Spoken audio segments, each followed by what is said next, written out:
Praise the lord. ఈరోజు సామెత నేర్చుకుందామా? సామెతల గ్రంథం 15వ అధ్యాయం 23వ వచనం. సరిగా ప్రత్యుత్తరం ఇచ్చువానికి దాని వలన సంతోషం పుట్టును, సమయోచితమైన మాట ఎంత మనోహరమో.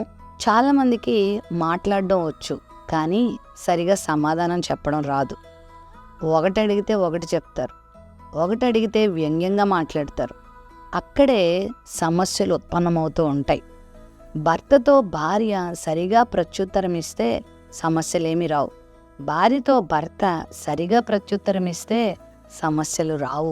ఎదుటున్న వారికి సరిగా ప్రత్యుత్తరము చెప్పడం కూడా ఒక అద్భుతమైన తలాంతే. అది దేవుని వరమే, దేవుని అడిగి పొందుకోవాల్సిందే.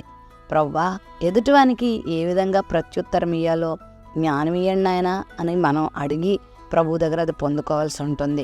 సమయోచితంగా మాట్లాడిన మాట అదెంతో మనోహరమైంది, అదెంతో అందమైనది, అదెంతో విలువైంది, అదెంతో శ్రేష్టమైంది. మరి నువ్వు సమయోచితంగా మాట్లాడుతున్నావా? కొంతమంది అసందర్భంగా మాట్లాడతారు. ఎక్కడేం మాట్లాడాలో తెలియదు, ఎవరి దగ్గర ఏం మాట్లాడాలో తెలియదు. కొంతమంది పూర్తిగా వినకుండా మాట్లాడేస్తూ ఉంటారు, కొంతమంది అర్థం చేసుకోకుండా మాట్లాడేస్తూ ఉంటారు. అందుకే జ్ఞానంతో సమయోచితంగా మాట్లాడితే అది ఎంతో ఆశీర్వాదకరంగా ఉంటుంది.